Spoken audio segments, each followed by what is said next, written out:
Alright, everybody, back for a live stream today. Hope everyone is doing well. Hope you guys had happy holidays. Wish everybody, hope they had a Merry Christmas. I did with my family. I'm a little bit under the weather. Sorry about not having too many streams this week. I've been sick myself, trying to recuperate during Christmas, which is just the worst. And then family and everything else. But next week, hopefully, we're going to have two very important streams. Hopefully one with Daniel Hopsicker. We'll be in George interview Daniel Hopsicker, and another with hopefully either Jimmy Jean and Epic Journeyman from Into the Microcosm, discussing 1980s tech that the Finders would be using, or maybe if I could reach out to Greg McCarran from The Antidote and have him on sometime soon, or I plan to have Recluse on again sometime soon in the new year as well.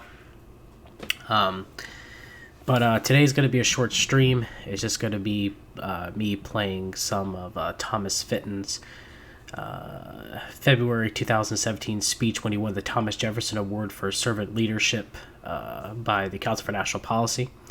Now, most people, when they think of Thomas Fitton, I think of Judicial Watch. Now, Thomas Fitton did not start Judicial Watch. Actually, it was the ardent Zionist Larry Klayman. Quoting Larry Klayman himself, "I'm a Zionist, and so too is anyone who takes the Bible and our God seriously. Israel is our land, and we must protect it." So, he claims he's a Zionist. I take him at his own words. But Larry Klayman is a lawyer who originally helped start Judicial Watch and turned it over to Thomas Fitton, who became the president of Judicial Watch in August 1998 when Larry Klayman went off to run for I want to say it was for the House of Representatives, but it may have been the Senate. I don't remember, but it was the Senate. That's it. And so he went to run for the Senate in Florida, but he lost the Republican primary pretty badly. And he's also written for WorldNet Daily, which, Joseph Farah, Council for National Policy. Remember, WorldNet Daily is very highly part of the Council for National Policy. And most people recognize Larry Klayman now because he's currently an attorney for Jerome Corsi. And he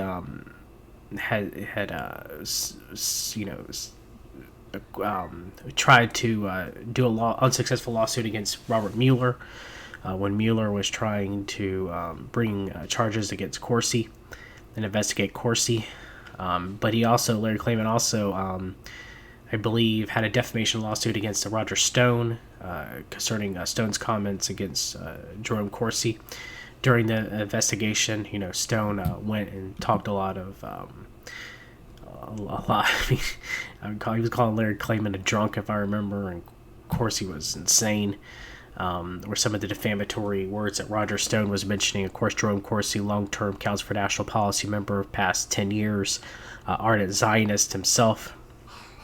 So Corsi's definitely not a truther, in my opinion, in the slightest bit. He was the special reporter to Washington, D.C. for InfoWars after Trump had been elected president. Corsi is definitely not our guy. Some people could even go as far to say that Jerome Corsi allegedly could be working for the Mossad or might be a Mossad agent. I've heard that being floated around. There's not really strong proof of that per se, but he does, have Mossad sources. And definitely Jerome Corsi is not our guy in the slightest bit.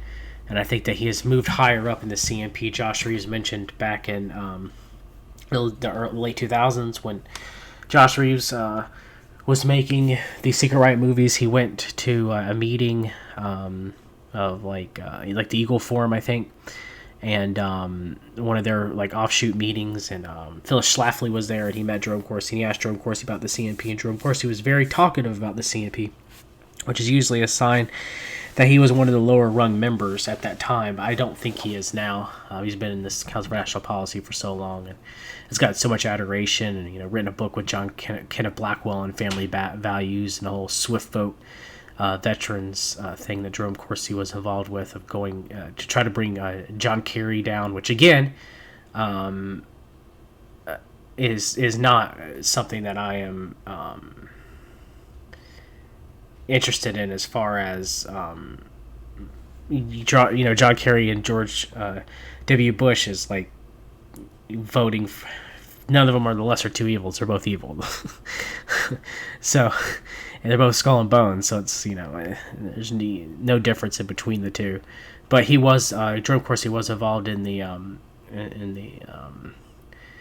Swift boat scandal against John Kerry, and wrote a book on it.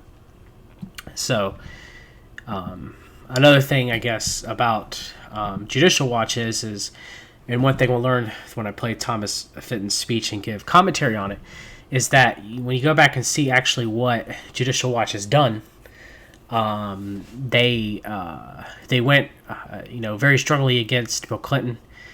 Followed a lot of lawsuits. Some of them were on behalf of the Western Center of Journalism, who was investigating the death of Vince Foster at that time, and possibly the Clintons' involvement in that, which I do believe the Clintons were involved in the murder of Vince Foster, for sure.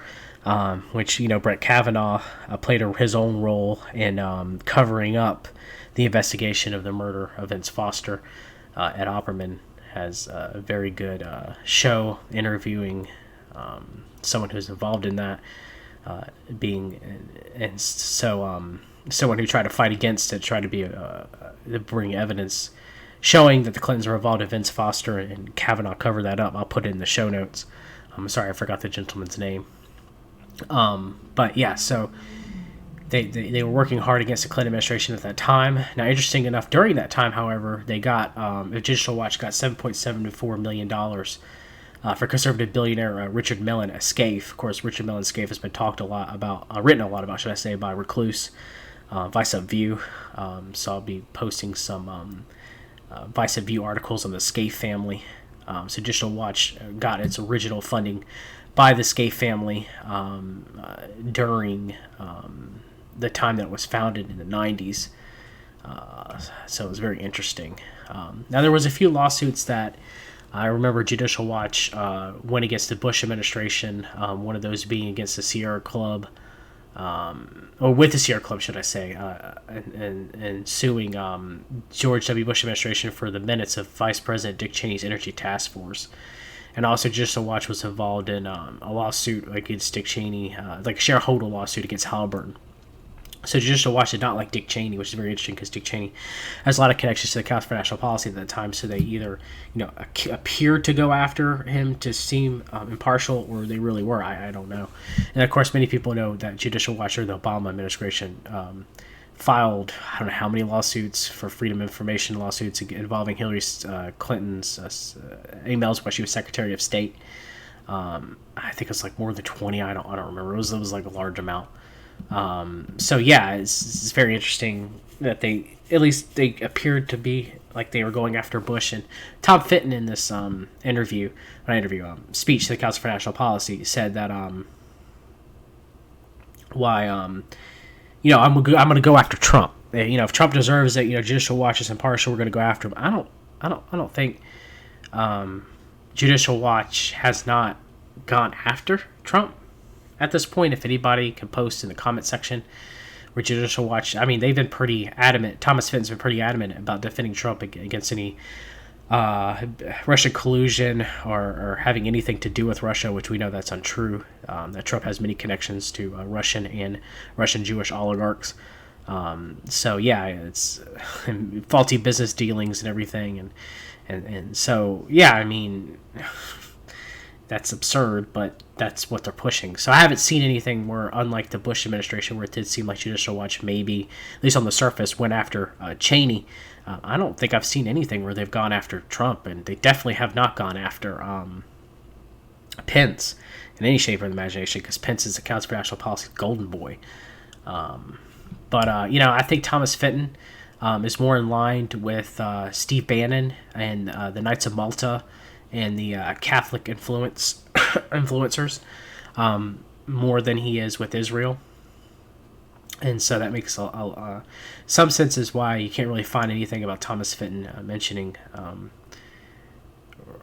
mention really anything when it comes to he actually Zionism or for or against it. Some people currently within Judicial Watch. I remember there was what was that guy's name? There was one guy who went on Fox News. I think his last name was Farrell. I can't remember what his first name was. It was last year. I remember he went on and talked about that the State Department was Soros-occupied territory and pushing Soros so much that even Fox News said that Farrell could never be booked because he was kind of seemed like he was pushing the whole Soros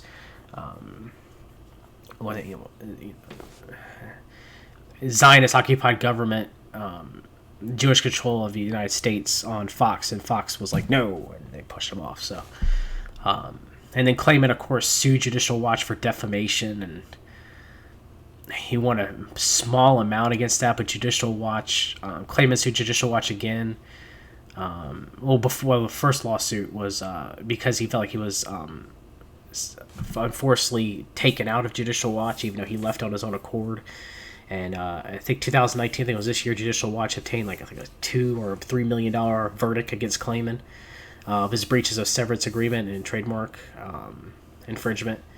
So Judicial Watch won that lawsuit. So yeah, Clayman and Fitton have been at war for years, but Clayman definitely lost. He lost about $3 million, I think, towards only like $150,000 he was awarded.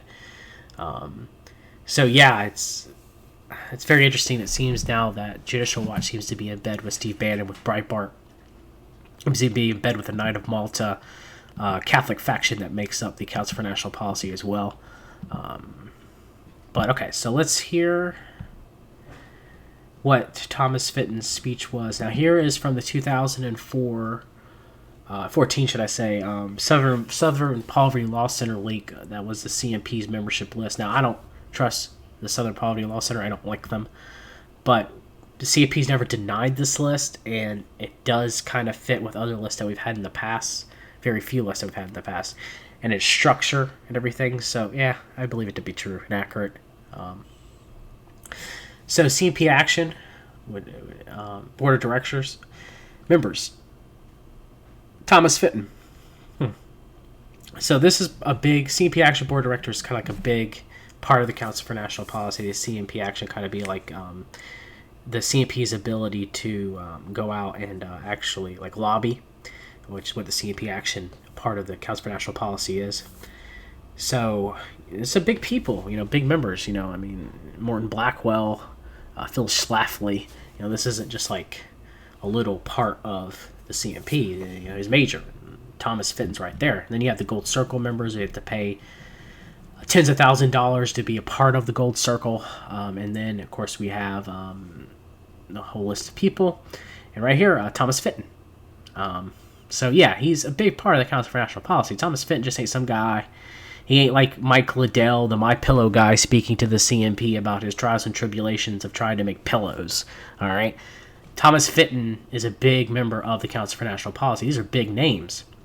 Elsa Prince, Brockhausen, the Prince family, L. Britt Basel III, leader of the Salem Media Group, Gary Bauer, Joseph F. Farah of WorldNet Daily.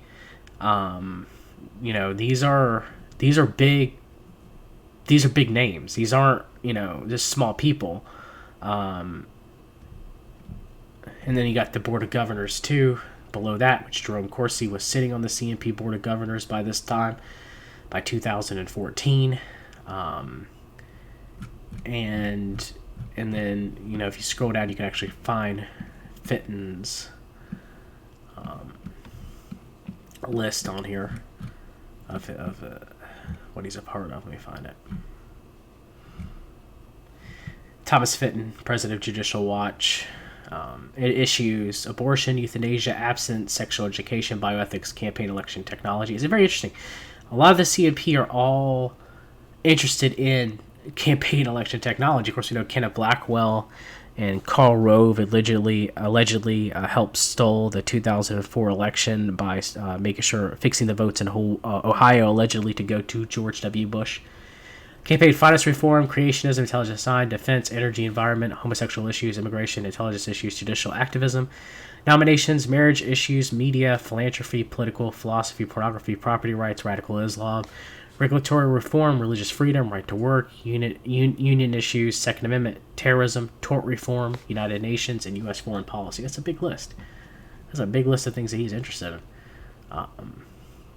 But yeah, so Thomas Fitton is not just some nobody, all right? He is a big member and a long-term member of the Council for National Policy. He's not in the highest rank, which would be like your executive committee here. We have Stuart W. Upperson, who is part of Sailor Media Group, and Tony Perkins, and John Kenneth Blackwell, and Morton C. Blackwell, and Kellyanne Conway. Oh, Kellyanne. Look, Kellyanne Conway, big up in the CNP, huh? Oh, how many people within the Trump administration are in the CNP. We'll get to that on a very later stream when we go into the new parts of it. But, so this was Thomas Fitton speaking to the Council for National Policy 2017, February 2017. And he got the Thomas Jefferson Award for Servant Leadership. So why don't we listen to this? It was their meeting in Orlando, Florida.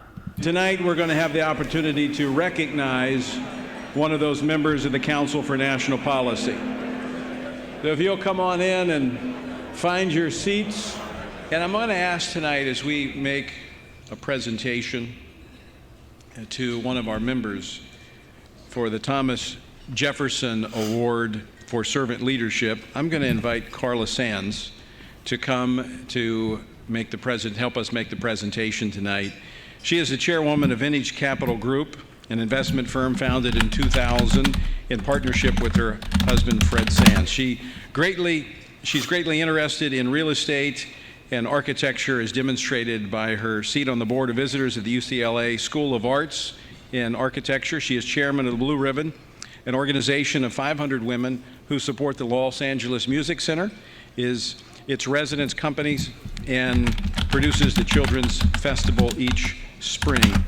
Carla recently joined our Gold Circle and nominated this evening's recipient of the CMP's Thomas Jefferson Award for Servant Leadership. So we asked her if she would come tonight and say a few words about our honoree, Tom Fitton.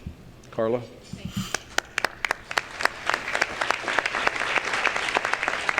Good evening. I've had the pleasure. Now listen to this now. This is them in their own words, okay? Talking about Thomas Fitton and how important he is to the Council for National Policy. Just like when I played Rand Paul's speech to the CNP, and it wasn't like, oh, Rand Paul, good to see you, nice to have you here, when all the Republican candidates in 2016 are giving their speeches to the CNP and being vetted of why they should be president.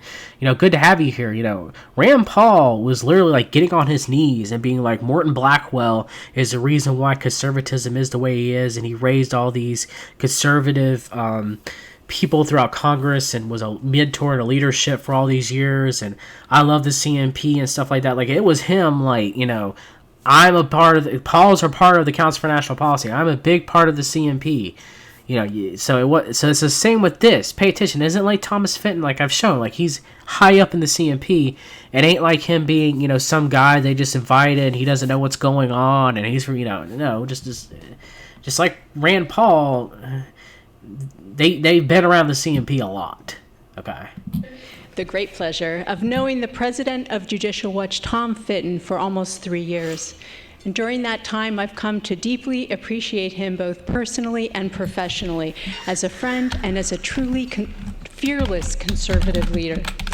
Since becoming its president in 1998, Tom has grown Judicial Watch into America's largest and most effective government watchdog organization.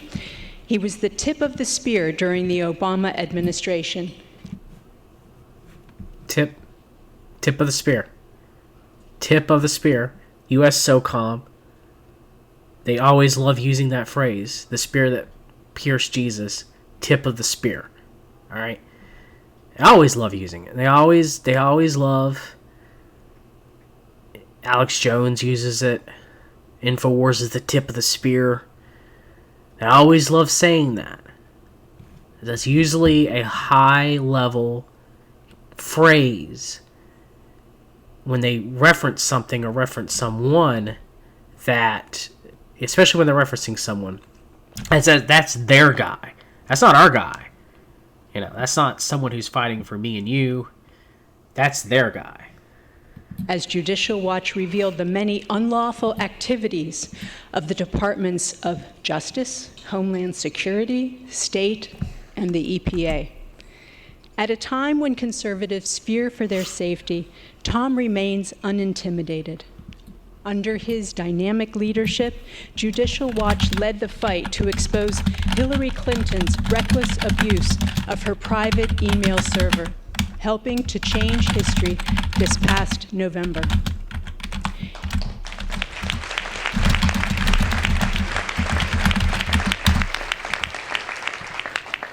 He pursued transparency and accountability by exposing the corruption of the Benghazi debacle to the public. Tom and his team uncovered the full truth about the IRS's intimidation of conservative groups and the Tea Party. In fact, the list goes on and on.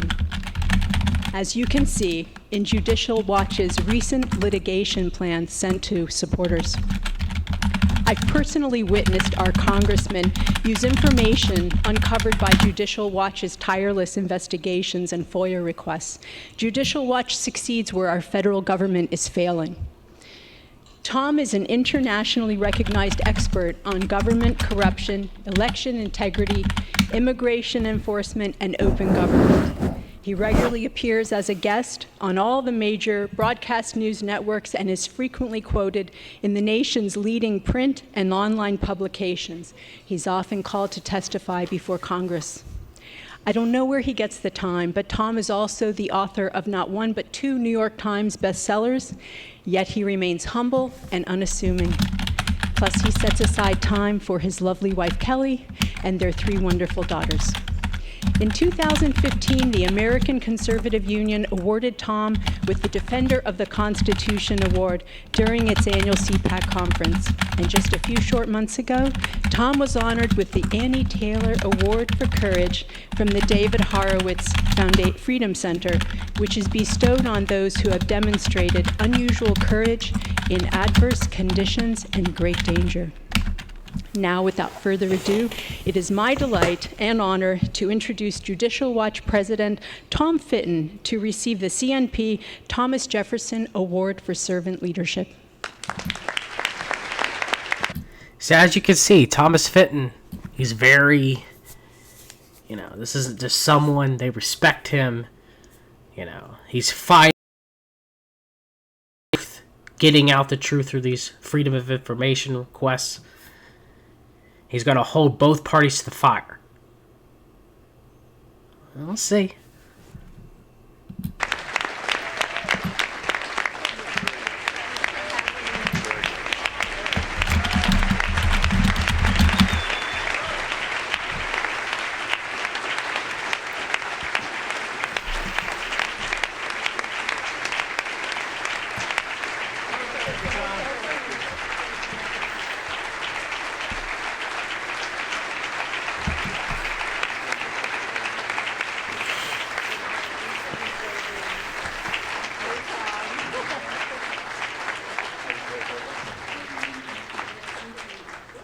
Well, thank you very much, everyone. I'm honored and humbled, obviously, by this generous recognition of not only my work, but obviously the work of Judicial Watch, our staff there. I get to come on here and talk about all the great work they do. You may not know this, but my first job was working for the sister group of CNP back in 1990, International Policy Forum. So I've grown up around CNP these last 2 years. No, it's actually been 20 years now. And I consider you my friends and family to come. 20 years. 20 years. 20 years? I'm up here. These are all my friends here, up here honoring me. So it's really special. And, we do all this work here. And the praise and the support you give me really allows us to do more and better work. Because it helps me, especially the spiritual aspect of CMP. You know, our quest for the truth and justice, you know, it doesn't come from me. It doesn't come from us. It comes from above. And you have helped me recognize that more so than anything else. Why didn't he mention God? Like, from above, why not God? I mean, if you're in front of Christians, the Council for National Policy is supposedly supposed to be.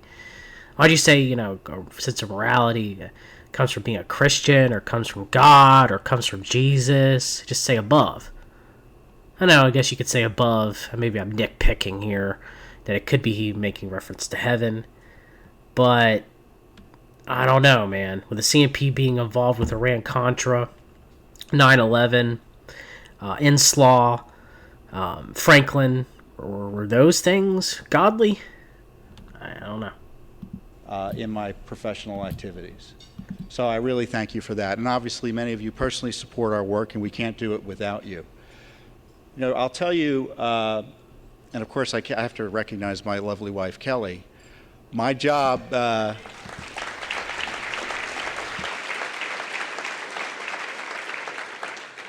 you know, if I'm not angry about something, she does half the work for me there. But I tell you, my job, she has the outrage that everyone else has. So I know what's hot in public policy, because Kelly will tell me about it. But she really has made my job so much easier. My job became so much easier once I got married to Kelly. You know, it's a lot better to go to work having a stable and wonderful home life with my lovely wife and my now 3 daughters. But just quickly on Hillary Clinton. You know, we got those Benghazi documents out that caused the creation of the Select Committee, but we noticed there were no Clinton emails. I thought maybe she didn't use the emails, but it turned out she did. We asked for and pushed, and one of our lawyers said, well, you know, we got these documents, where are the Clinton emails?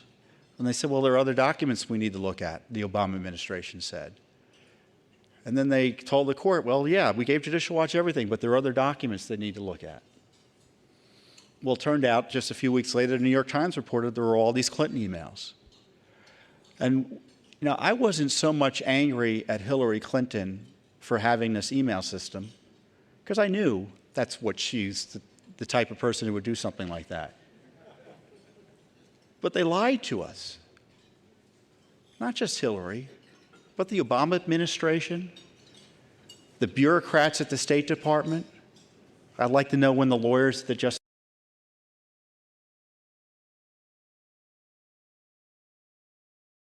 I mean, he's not wrong here. I mean, yeah. I mean, anybody sitting here, we all know Obama's corrupt. We all know Clintons are corrupted. I mean, yeah. So I'm not going to sit here and say that the Freedom of Information Acts that were done to try to get the information about Clinton, the emails of the State Department of Benghazi and all that, and the Benghazi scandal, I'm not going to say that nothing, you know, good came from that. I want those things exposed. I want Hillary Clinton to be exposed just like anyone else does.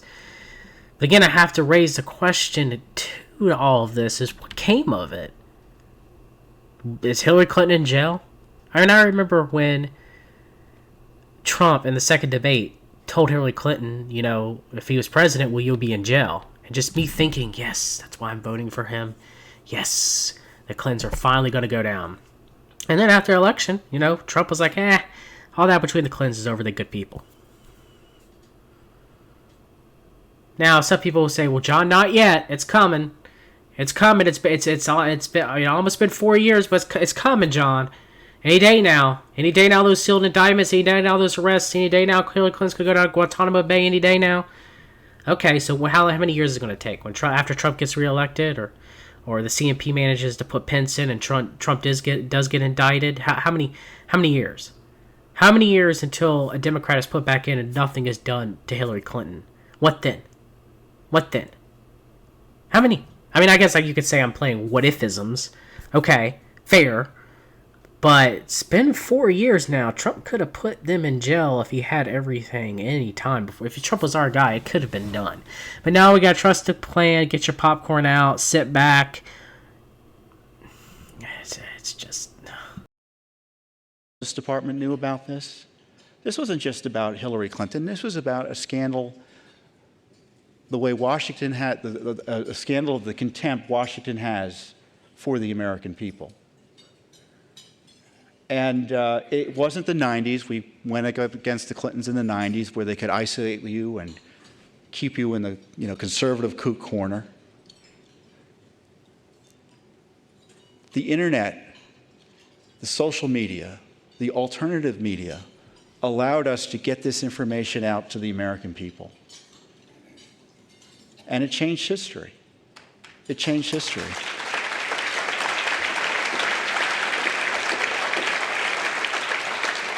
And the founding fathers, I think Thomas Jefferson, who was skeptical of government as much as any conservative of today would be, he'd probably be horrified at how weak conservatives are.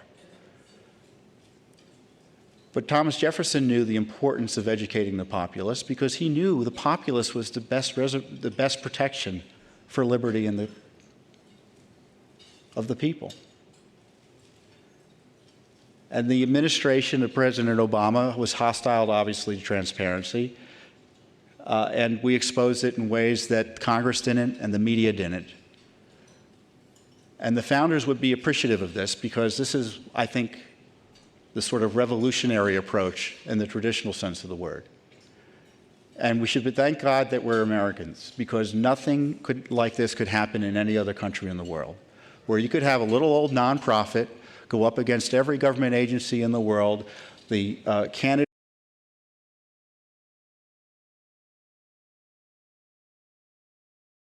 Oh yeah, the Judicial Watch. This little unknown nonprofit organization, even though it got millions of dollars of funding through the Scaife Foundation, probably some funding by members of the Council for National Policy. Nah. Just a little old backwards group of people, putting out freedom of information requests and trying to get information and trying to help with lawsuits against the government. Just in the corner, down, underdog, fighting for the people. That's what Judicial Watch is. Bull crap, Fitton. Bull crap. You're lying. You're lying, and everybody in the CNP and the audience knows you're lying. Knows you're full of crap. But you know what? The MAGA hat-wearing crowd, the Q plan trusters, the disciples of Q, no, they won't know it. No, they're going to think that the Judicial Watch is just this tiny ragtag group of people, the underdogs, just trying to overcome corruption in the deep state. That's what they're going to believe. For the presumptive nominee for the Democratic Party who had the support of the president behind her and win.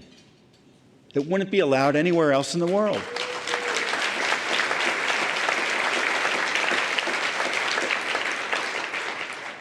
So now we're still in the middle of the Clinton email scandal.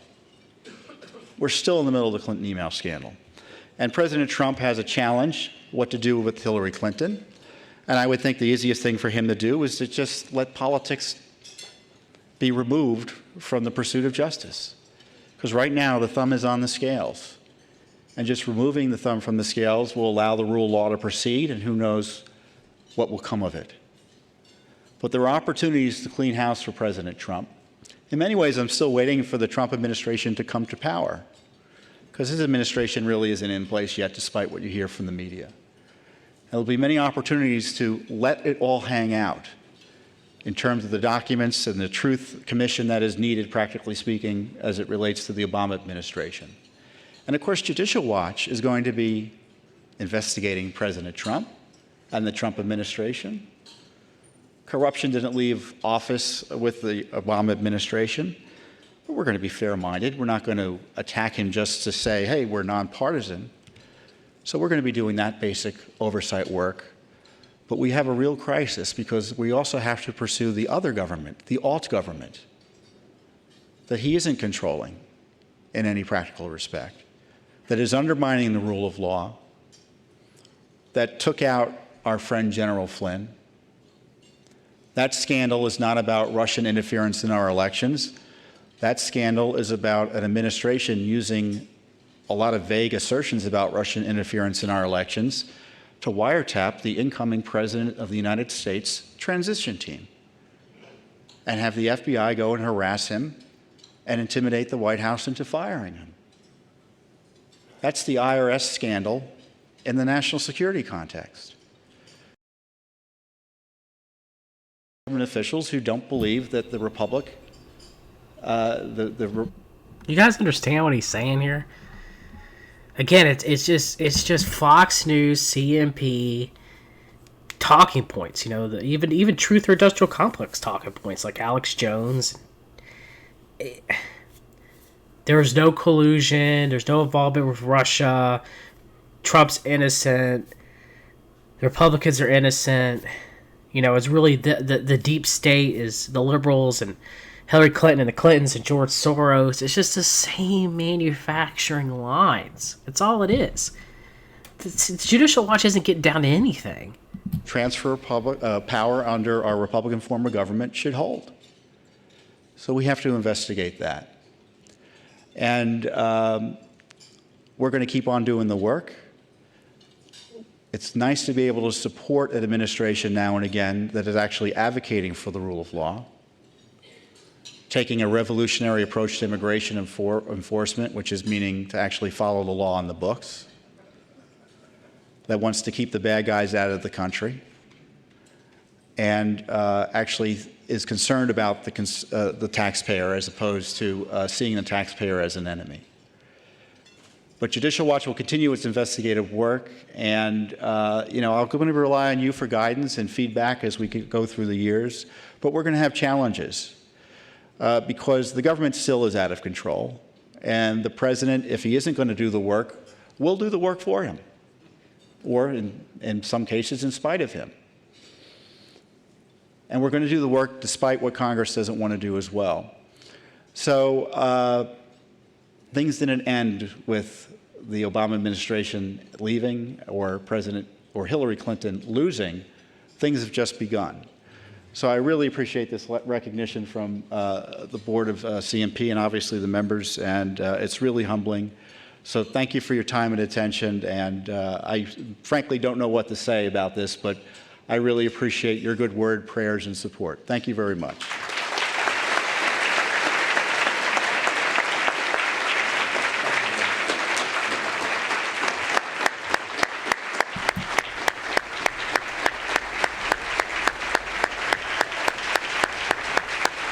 Listen to that standing ovation. Now you tell me. Now this was early into the Trump administration now, but you tell me, what did Thomas Fitton say during that whole speech? What did he say of any importance of anything at all? He said at that time that he was going to go after the Trump administration if, they've done wrong. Well, we're still funding Saudi Arabia to drop white phosphorus in Yemen. Thomas Fitton talking about that? Is Thomas Fitton talking about Trump's connections to Jeffrey Epstein? Talking about that? Is he talking about, Trump's connections to the Russian Jewish oligarchs? Is he discussing that? Is anything? Is there anything Thomas Fitton's discussing about Trump and how Trump is corrupt just like any other president? Anything?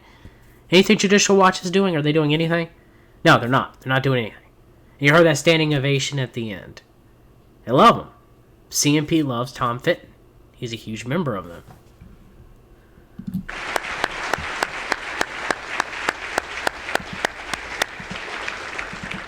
Thank you very much, Tom. And I would add to what Carla said, one aspect that I think is very fitting for this award, for the Thomas Jefferson Servant Leadership Award, is that while a lot was said about what Judicial Watch does, one thing that was not said that Judicial Watch does is they work in coalition with almost every organization in this room and many more. When our team, or I know other teams... Judicial Watch works with every organization in this room. Every CMP organization in this room, Judicial Watch works with. What more? What more? If I'm wrong, and tomorrow Trump starts arrests, the right people, both on the Republicans and the Democrats, heck, puts all Senate, mostly all of Senate, Congress, House, jail, or whatever, then yeah, I'll be the first person to be like, I was wrong. He was right, I was wrong. Good, I'm glad. But that's not going to happen. And so with this, Judicial Watch ain't our guys. If they're working with every group within the Council for National Policy, and Thomas Fitton is as high as he is in the CMP, then there's no way they're going to ever get anything done when it comes to really showing true Republican corruption. I mean, yeah, they went after Council for National Policy member Dick Cheney a little bit during the George W. Bush administration. Yeah, even after Halliburton. But they go after George W. Bush's war crimes or the Patriot Act or anything that, really should have been gone after? No. They're way more stronger going after the left than the crimes of the right. Or if they're truly impartial, they should be going after both. Which they don't. That's a problem. Look at something's going on and they want to find out what's happening behind the scenes. One of the first people they call is Tom Fitton in Judicial Watch to do the digging, do the FOIA request. And so not only has Tom provided leadership, but it's servant leadership. And so, Tom, thank you for being a part of the vast right-wing conspiracy.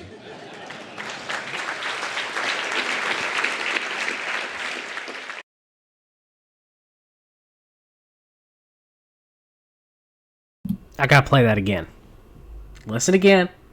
Listen.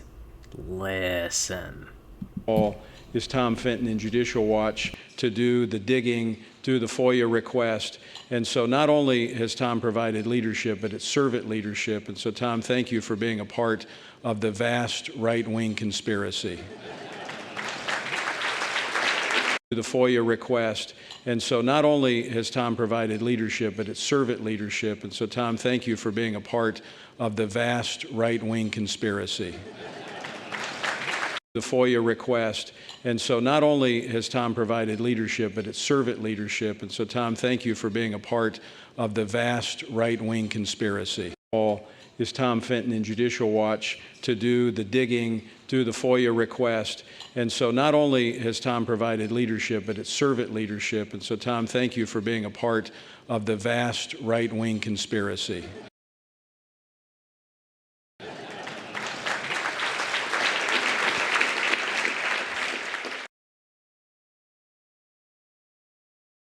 I'm not going to play that again. I don't know, maybe I should. Did you hear it? That was the only true thing that Hillary Clinton has ever came out of her mouth. Was that there was a vast right-wing conspiracy. Just like there's a vast left-wing conspiracy. The Council for Foreign Relations, globalism, George Soros, the Clintons' involvement, whatever you want to, communism, whatever you want to call it. No one on this channel denying that exists.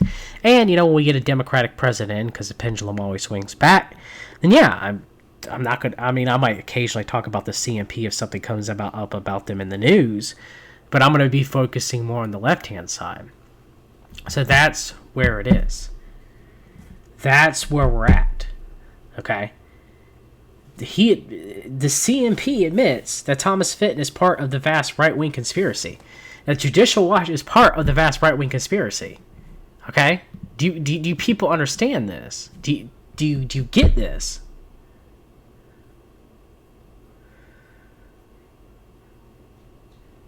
That's where we're at.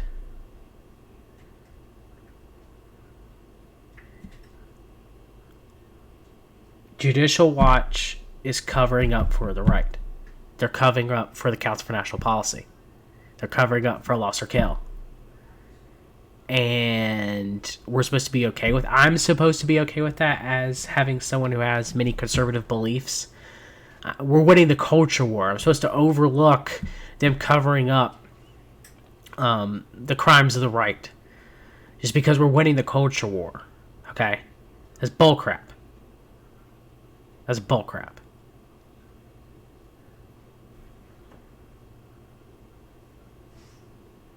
That's where we're at.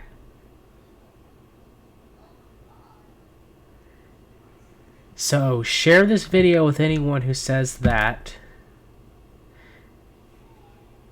Judicial Watch is for the people, that Thomas Fitton is our guy.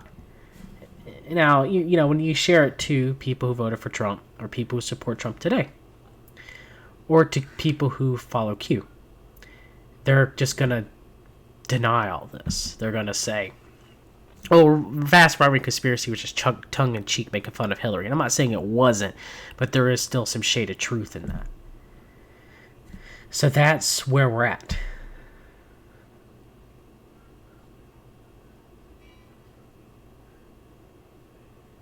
So, yeah. Judicial Watch, Tom Fitton, huge connections to the Council for National Policy. I'll be playing more of these speeches, or reading them. I'm going to start reading some of Boykin's.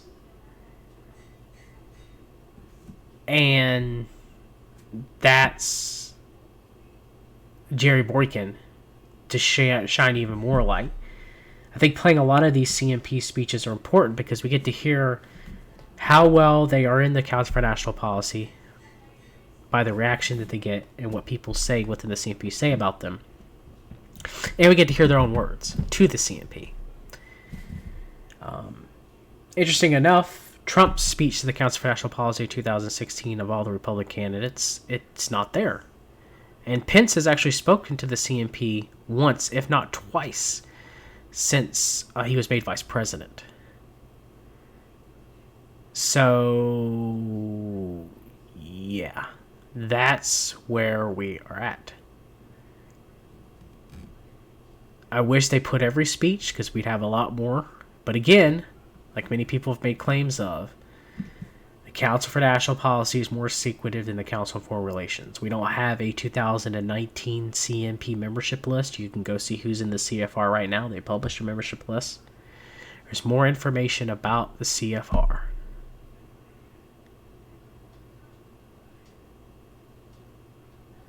Than there is. There's more information about the CFR than there is a CNP. That's a problem. Even if you're part of the right-left paradigm, you should want transparency on both sides. If you have these secretive groups that are helping to still policy different sides of the pyramid, you have the left side of the pyramid, CFR, Trilateral, Bilderberg, right side of the pyramid, Council for National Policy, John Birch Society, La Circle, and they all meet at the top. Okay. You'd want to expose both sides of the pyramid. You wouldn't want to expose one or the other. Okay? So that's where we're at. That's where we're at. Hopefully to have more streams. Shine the Light says CFR, CNP, two sides of the same coin. That's right. Just like I say, two sides of the same New World Order pyramid. Well, actually separate sides, but they're all part of the same pyramid. You know what I mean? They all are in lockstep together. So, yeah, Thomas Fitton. I'll be doing more exposés on Judicial Watch, but to now, it's just a brief overview. I'm going to have some streams next week. Thank you for everybody. Hope you have a happy new year. Until next time, always read the documents. Take care. God bless you.